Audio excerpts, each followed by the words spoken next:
Hello, and welcome to Leading with Purpose. My name is Rob Winings, a Vistage chair and a leadership coach here in Northeast Ohio. And I believe that better leadership leads to better decisions and ultimately to better lives.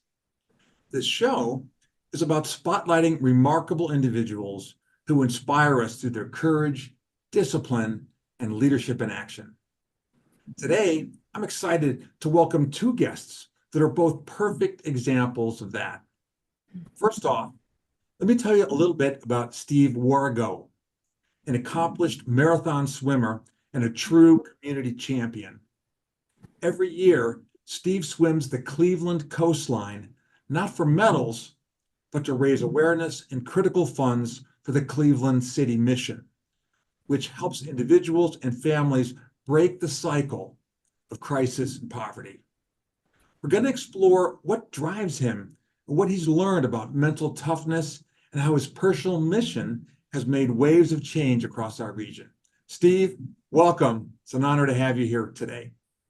Oh, thanks, Rob. Thanks for the opportunity. Great, excellent. Also joining us today is another remarkable leader who has dedicated over 25 years to serving the Cleveland community through the work of the city mission, Linda Uvegas. Since 2021, Linda has served as CEO, leading the organization with compassion, strength, and a deep commitment to transformation. The city mission has been a beacon of hope since 1910, and under Linda's leadership, it continues to reach hearts and change lives, offering lasting solutions for men, women, and children experiencing crisis and homelessness in Cleveland.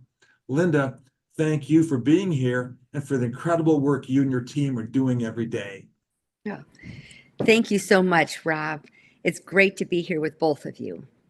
Excellent. Guys, excited to jump into this. Let's start with Steve. So Steve, you've been doing this for how long now?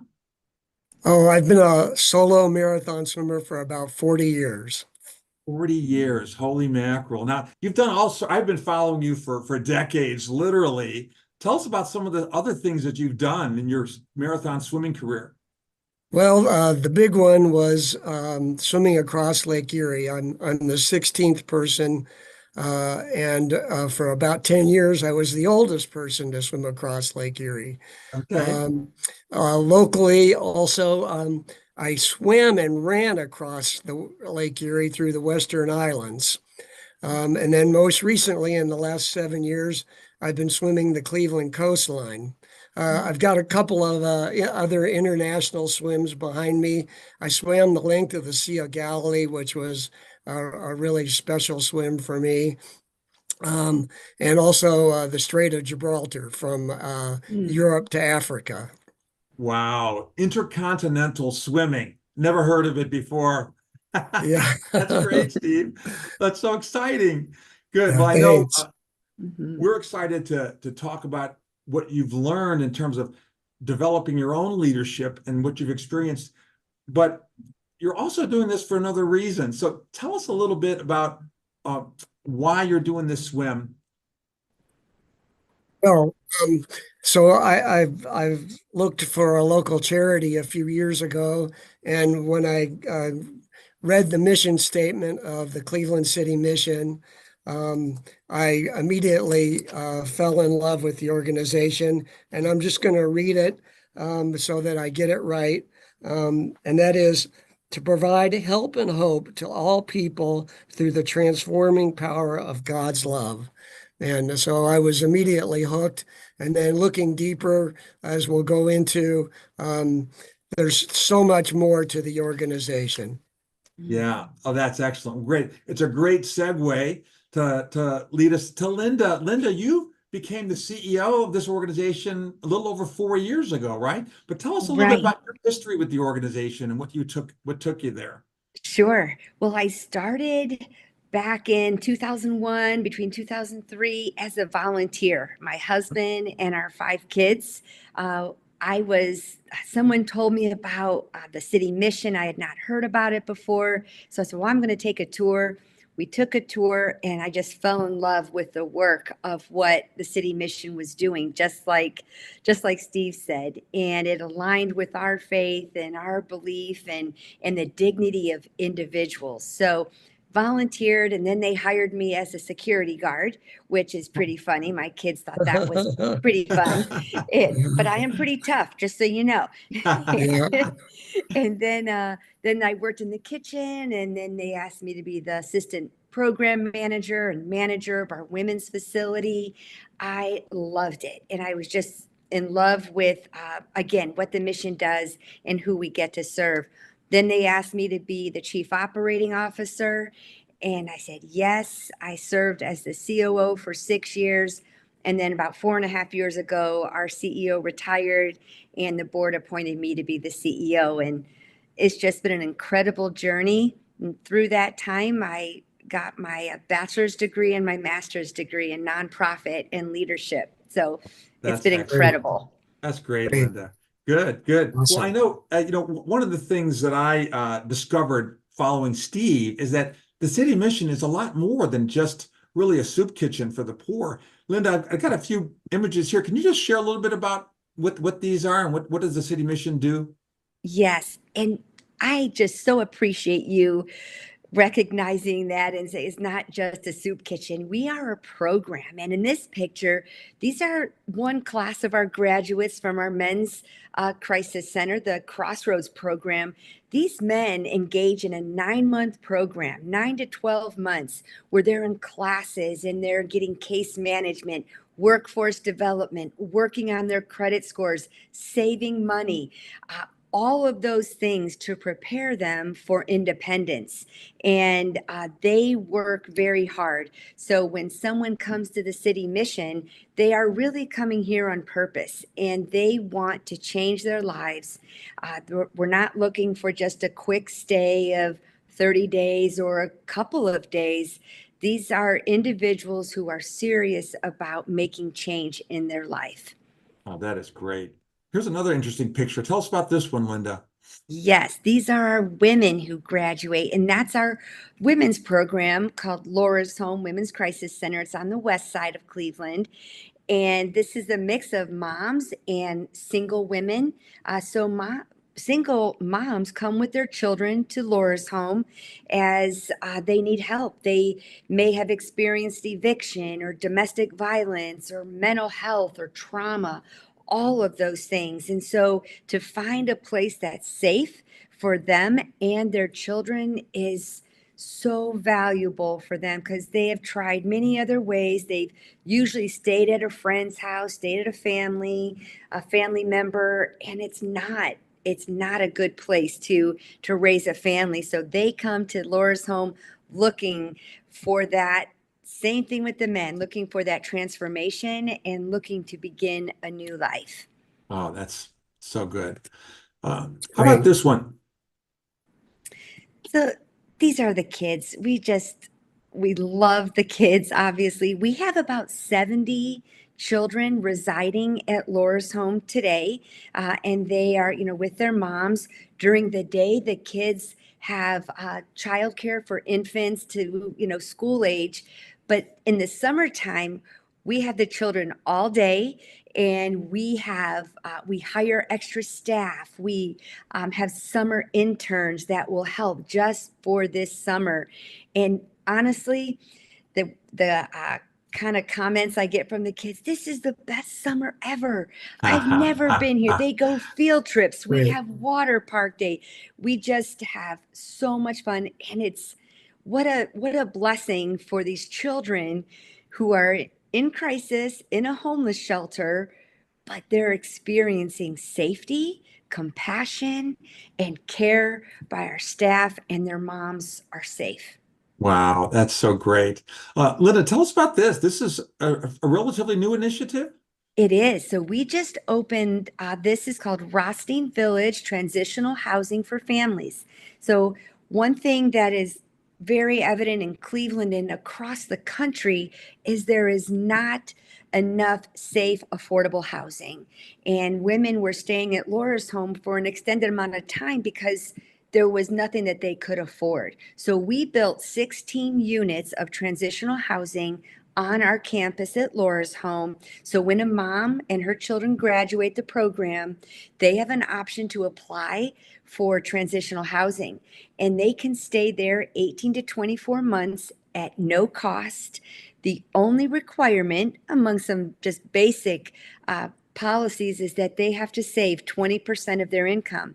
Every mom who is residing in one of these units has to be working, and we will work with her to save 20% of her income. So when she leaves in 18 to 24 months, she's now able to partner with Habitat for Humanity. We have a great partnership with Habitat for Humanity, and now she's able to get a 0% mortgage rate through Habitat and become a homeowner. Wow.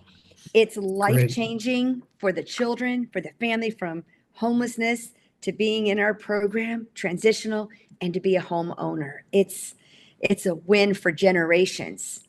Yeah, well, that is so. I'm so inspired, Steve. I think I want to jump in the lake with you now. I feel like I could Yes. swim 8 miles. You're more than welcome, Rob. Maybe I'll just join the kayakers the first time. Yeah, I like the kayak idea. Yeah. Oh, Linda, thank you for that overview of the city mission. What a gem of an organization we have here in Cleveland. I'm excited to get the word out with more, so more people can be aware of what you're doing. Thank So, you. Steve, let's go back to you for a minute now. We wanted to talk about leadership lessons, and you've been preparing for these swim marathons for years. There's an element of obviously physical preparation, there's mental preparation, and then there's that why that drives you. These are all important for leaders. Let's talk about the most basic one, physical preparation and getting yourself ready. Talk about what you have to do to get ready for something like this. Yeah, thanks, Rob. So physically, there are three kinds of swim practice that I do. One is a long swim that would mimic the solo marathon swim that I'm working towards. The second would be a swim of intervals where I'm swimming as hard as I can for 1.5 to 3 minutes and then taking a short rest. Mm-hmm. And then the third is swimming these sprint intervals inside a longer swim. And this third type of practice, the interval inside of a longer swim, that's the reason why young women are swimming faster than male Olympians did 100 years ago. It's the training, Wow. the interval training. Yeah. Consistency, I'm sure, right? We all know that we have to be in decent physical shape, even to become leaders of our organizations. Linda, you look pretty healthy. Are you a health person? What do you do to stay in shape? Well, that's a great question. I have been more focused recently on nutrition, honestly. Yeah. What am I putting in to my Yes. body, and really avoiding some of the processed foods, just really focusing on protein and fresh fruit and vegetables. And I do love walking and biking with my husband, so we Yeah. stay pretty active. Yeah, that's great. Right. It's really important as leaders to make sure that we're taking care of ourselves physically. So we always have that energy, every day. It's an important part. And of course, if you're swimming, that's key. But Steve, let me ask you about the second thing. This is a little bit tougher. Mentally, I'm looking at you swimming here in this, and I've seen you in the water swimming for hours at a time. I'm sure all sorts of crazy stuff goes through your head when you're doing that. Talk about what's going on there, and how do you prepare for that mental battle? Yeah, thanks. So the key is having the ability to stay in the present moment. And it's stroke after stroke. And when you're out there in the middle of a body of water, it can look very daunting with just the undulation of water and not being able to see the goal. You get tired. the wind and the waves pick up. So it's really important to train myself, not only in practice of getting used to being tired, but also I practice some centering prayer, which is a form of meditation where just sitting with God is very similar to staying in the moment in the middle of these swims, so that you have an ability to deal with problems as they come up, and also not to think too far out, because the mind uh, doesn't have the same capacity as the body. Ultra runners would tell you that the body can do 75% more than what the mind thinks. Wow. So it's being open to staying in the moment and being able to continue on that way in the Yeah, moment. yeah, that's great. That's amazing.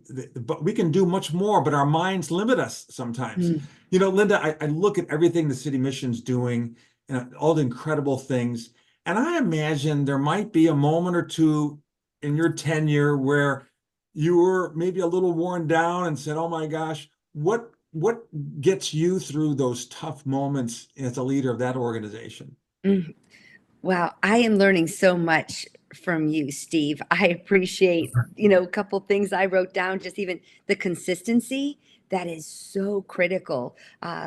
Consistency really builds trust also among staff and our residents. And if we're all over the place, that's not going to provide that stability and consistency as a leader. And then I also love that you mentioned you don't see the goal when you're swimming in a large lake. I'm thinking, how do you keep your focus on the prize, right? The finish line. And that's really, really interesting. And so I think how that relates to what I get to do is at times, especially working with our residents who um, really have a difficult time changing. They're with us 9 to 12 months, but they've had generational poverty or all these things that have brought them to the mission, and it's going to take time and it's going to take patience. Um, so knowing that we don't always see the end goal when they're with us for 9 to 12 months, it's great, it's a good foundation, but then they move on to the next phase of their journey, and we continue to hope and pray for their success. But as a leader, one thing that I have learned is I kind of talk, it's the 3 L's of leadership is listen, learn, and love. And I want to listen to my staff. I would be foolish to think I have all the answers. I want to learn about them and remember, we're all working together and we're serving together, and then I can love them well. What's important to them. It matters to me as a leader. How do I make sure I'm caring for every single individual on our staff? We have 80 staff members. That's not too big to be involved and to know and to be part of just their life and be available and accessible as a leader for Yeah, all of Linda, them. that is so great. I love that. Listen, learn, It's and so live. beautiful, and Mm, Yeah, can thank tell why you. yeah. you've been so successful. Thank Yes. you. All right, so let's move on to the third uh, element here, Steve. So we talked about the physical preparation, right? Mental toughness, getting through, but there's something more, I imagine, right, that drives you. What's the third element that really allows you to be successful in this marathon career of yours? Well, it's so important to have some purpose beyond uh, my marathon swim, and so I like to take a charity along with me when I do this, but not just a charity or not just an organization, but something that I really feel and care deeply about. Mhm. And the city mission certainly does that. And so it gives me a purpose while I'm out there. Something is bigger than me. You know, when I'm swimming across Cleveland, the first part is so easy. I can see the city skyline. And then the second part is Burke Lakefront Airport and nothing. Right. So it's so important for me to remember that my endurance event is going to end in 4 hours, and you know I can't even imagine the endurance that it takes to be homeless and struggle in poverty. It's much greater, and so that's why I've associated with the city mission. Yeah, that's so great, Steve. You know, I talk to all my CEOs, and ultimately, at the end of the day, there needs to be something more than just some sort of financial gain, you know, out of this. And of course, if you're running a nonprofit, that's even, but Linda, I'm curious, can you share a little bit, what is your why? What drives you to do what you do at the city mission? Thank you. Yes, it's absolutely what we say. One of our first core values here at this city mission is we are called to serve Christ and others. So for me, it's a calling. This Mm, is not something like you said, you know, not any financial gain or any prideful accomplishment, but I feel called. And I feel called because, you know, scripture clearly talks about, you know, to care for the hungry, the poor, those who are in prison, feed, you know, all, you know, care for everyone. So yeah. I feel like when I started here at the mission, I was so impacted by really the women because I started there as a volunteer. And what I noticed right away was there's no pretense, there's no pretending that life has it all together. Um, and I just really I liked that and I was drawn to that because they're real and I want to be the same. You know, we have one thing we say is we are all broken. I am not better than anybody else. Each one of us has brokenness somewhere in our life. And so we're going to come alongside of each other. I'm not here to fix anybody, but I am here. Let's come alongside each other and make, I hope, our community better. I mean, Cleveland, there's lots of opportunity, and I've been here my whole life, and I feel very strong to be dedicated to care for our community, and in that. Again, because of my calling, I just feel that's what I need to walk in, and Yeah. I find much joy in that. It's a burden. I often say, you know, it's a burden to do this, but it's a joyful burden. This is not something that I struggle or regret. It's a joy.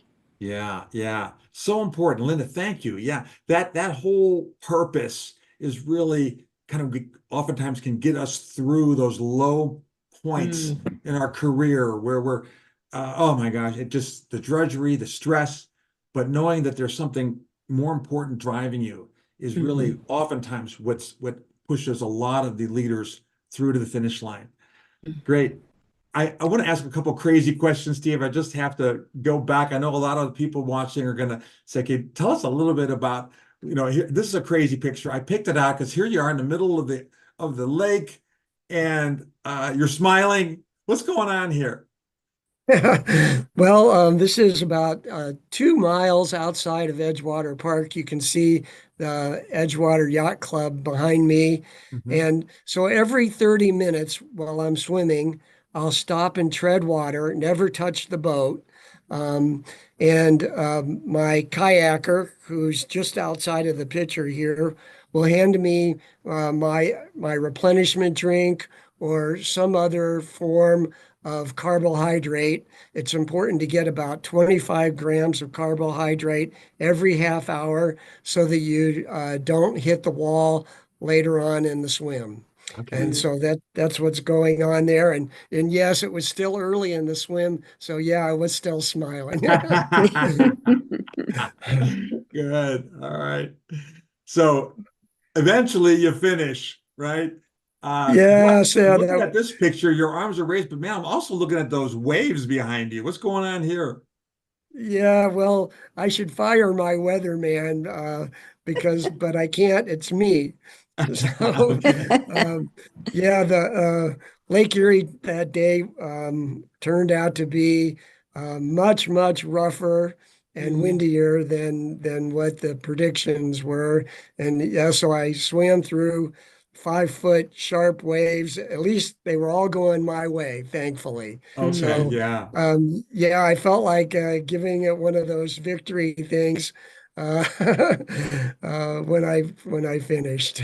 Wow. Great. Well, Steve, we so much appreciate what you're doing to raise awareness for this great cause. And so tell us about we're gonna what's the target date? How does this work? And when's this all gonna happen? Yeah, so I'm focusing on the last 10 days of July this year.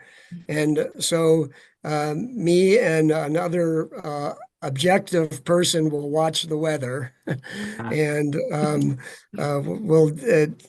we'll watch the weather for a southwesterly light breeze and no thunderstorms and hopefully only 1 to 2 foot waves going our direction. okay. So it takes about 10 days to get the right day. Mm. Okay. Gotcha. So you're looking at sometime towards the end of July, and then what's usually when you make a decision, how soon do you swim after that? Yeah, well, it's usually pretty accurate up to 48 hours.